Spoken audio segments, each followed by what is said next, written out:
off Willie Nelson is not something I like to make a habit of, but we'll do it here. Bottom half of the fourth coming up, and Dave Disbrow on tap. But again, thanks for having me on, Chris. It's a pleasure to be here. Sure, Dave. And Dave hosts a show at Stetson, but is also an intern for the Anglers.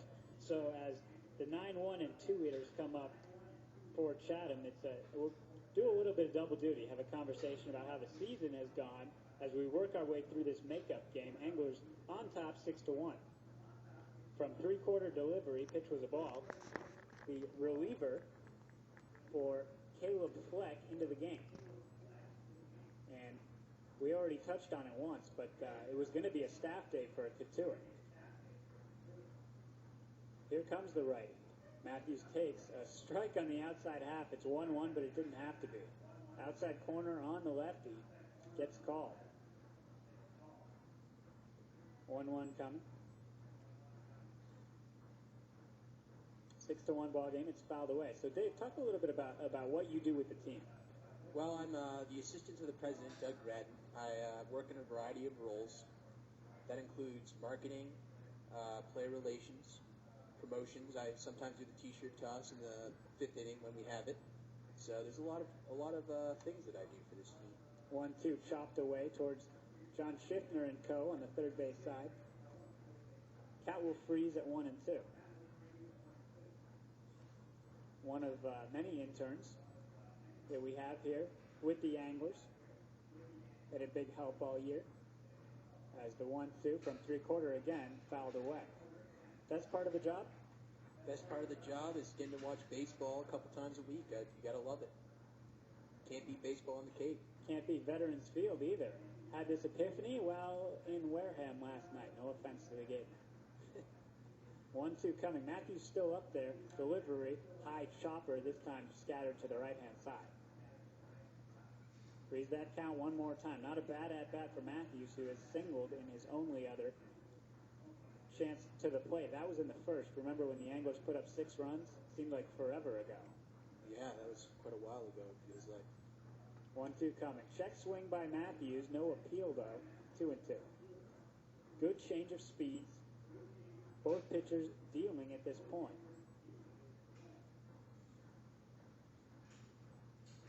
Nobody out here in the inning. Matthews to lead it off. Punches one right-hand side. Fielded, but now stopped. Blocked down. Can't handle it. Or Bosco couldn't handle it. Boss, rather. And it'll be interesting to see what they call that. But Boss really struggled with it. And I think the everyday ruling on that is going to be an E4. What I liked there was he ran out the ball. That's a good thing to do. I like to see that from Chatham Anglers players. Yeah, and you know, Matthews, kid out of Cal, is a guy who's actually used to getting a lot of base hits just by running balls out, even that are hit on the right-hand side. You work a lot in professional sports, so there is a contrast between the major league level and this level here on the Cape, just as far as guys running balls out. First pitch to Marzulli outside, it was the heater. Yeah, you see in the MLB, there's some prima donnas out there. I won't name specific players in the MLB, but it's on SportsCenter all the time. They'll point out players that aren't running out balls. They're upset because they're in a slump. But here, I'm glad to see that these players are running it out. 1-0, chopped up the middle. It's going to get over top the second base bag. Marzulli's aboard with the single. Matthews will have to halt at second, but 2 on with nobody out, starting the bottom half of the fourth. And I don't want to say anyone in the major league dogs it any more than these players, but these are a hard-working group of guys, and the colloquial term, I guess, is that those guys have quote-unquote been paid already. Yeah. These guys are working for a post-game meal and a little bit of notoriety amongst their teammates, and it just creates such a good feel here on the Cape. Sun's starting to go down, but the wind starting to pick up again. First pitch delivery to Calbeck. Punch left-hand side. It's going to get through. Hard hit, fielded and left by Wren. Stop sign for Matthews. He's going to have to hurry back to third. Throw was cut off by the pitcher, or rather, the shortstop Marrero, who pump faked to third, but base is now full with nobody out. We've seen this situation before, Dave. Yes, we have. Let's hope they can come through and put a couple runs across the plate. Yeah, for the Anglers, part of the success in the first came with a Calbeck single. He came around to score. He was one of 6 runs in that inning. The only runs so far scored by the Anglers. Now 8 hits on the day, though. Here comes Schaefer. He's not the guy you want to face in this spot. Right. Righty matchup, though. Fastball just on the corner. And Schaefer kind of wears his heart on his sleeve. You've seen it all season long. Right. What's the saying around here? A hit's a run, right? Hits a run, yeah. They got the hits a run guy down there. See if he made it for the makeup game. The 0-1. Off-speed pitch inside, almost nipped the jersey of Schaefer. He had to pull the hands back in to avoid the bat getting in the way, too. Right. I'll take a seat so Bob Sherman can watch the game, but we like to stand occasionally. Here in the box, 1-1 count. Off-speed again. It's inside to Schaefer. Not a real great time to throw off-speed to a guy like Schaefer. I mean, it's the scouting report is you want to go inside with cutters and change-ups to him. But not in this spot. 2-1. Probably going to see a fastball. There it is, and he skies it. On the infield. The wind is helping blow that one out of play. Over to go get it. Now it's going to fall out of play. And I think Yastrzemski, the right fielder, thought he was right under that ball. And then he saw it drop over the fence. And Dave, without the wind, I think that ball's in play. And it's an out. I don't know how far in play, but maybe 25 feet of run based on the left to right blowing wind from third base to first base. That ball getting pushed out and out of play.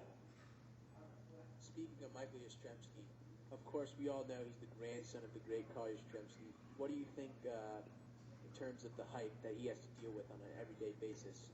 2-2 fouled away, and it is big hype. It's legitimate hype, but to be honest, this year he's been overshadowed by Victor Roach, and Roach has just been such a world beater with 25 RBI, 22 walks. I mean, hitting for power every time he gets to the dish, double-digit doubles.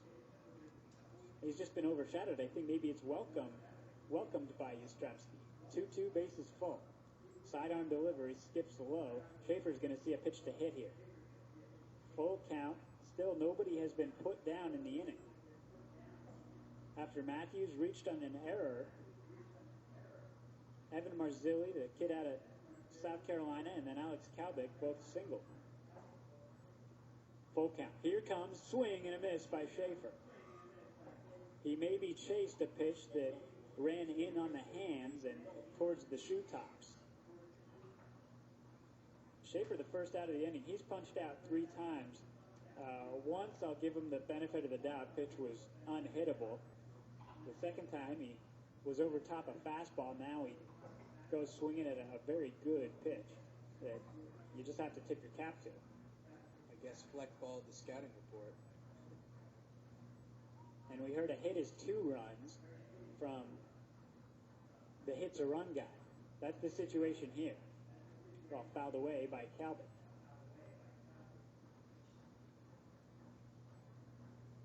Again, Keenan Kish, the kid out of Florida, the hurler on the mound, he came in that third inning for Caleb Fleck, former Angler.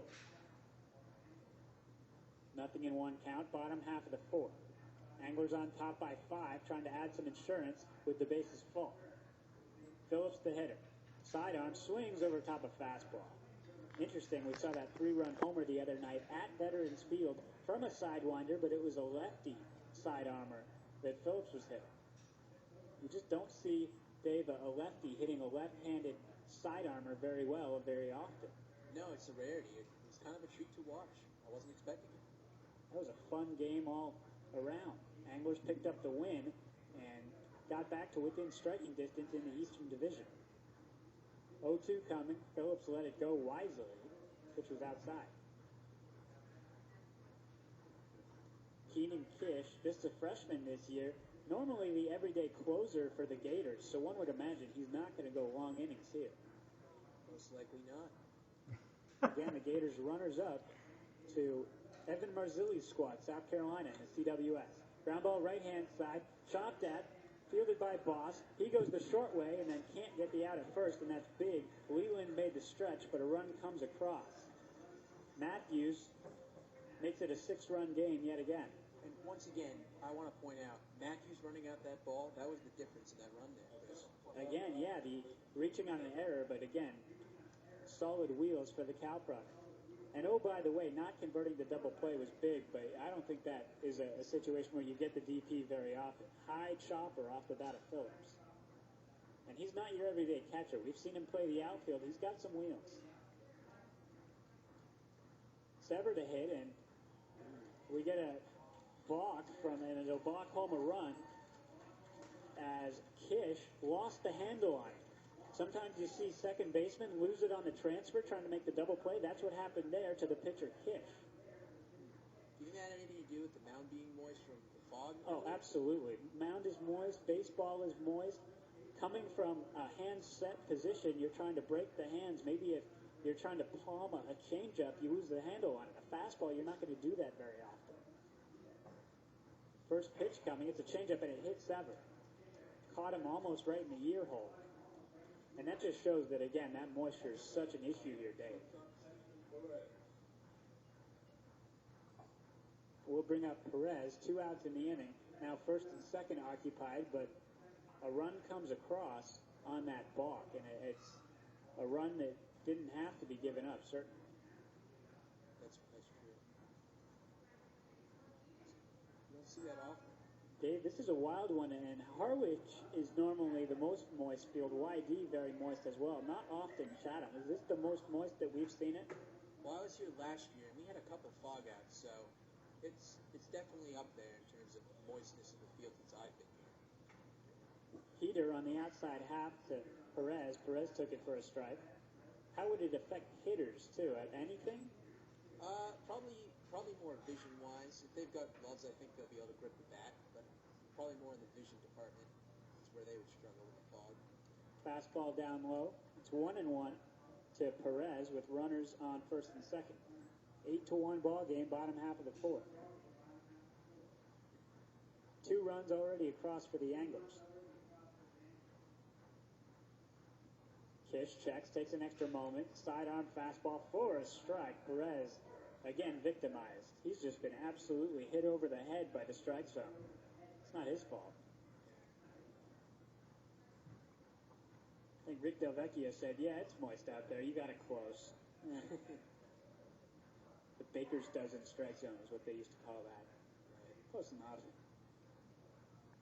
1-2 coming. Looked like Kish almost balked again. Instead, he just stepped off the mound in a hurry. Yeah, you could definitely tell he was thinking about his motion there. He's thinking about it. He lost the handle on it, and he kind of spazzed a little bit before stepping off wisely.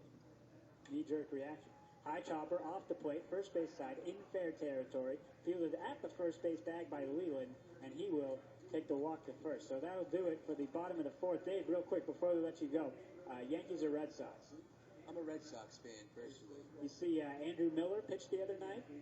I was listening to some of the highlights. Picked up, again, his 4th win of the year. Former Chatham A. At that point, it was the Chatham A's. Now it's the Chatham Anglers. But big win for Miller.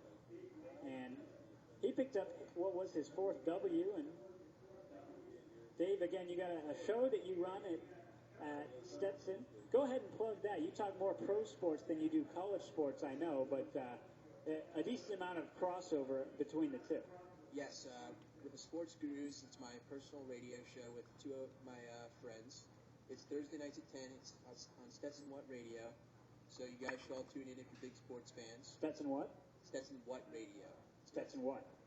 Yeah, Stetson. Stetson what? Like who's on first? Yeah, who's on first. So tune in the fall and spring, Thursdays at 10. And thanks for having me on, Chris. Thanks, Dave. Solid work, and send the best to all the interns here in the box. I will. That's Dave Disbrow. We'll keep it here for the break in the inning. Again, Chris Fitzgerald, Mike Morris on the broadcast. Mike, keeping me from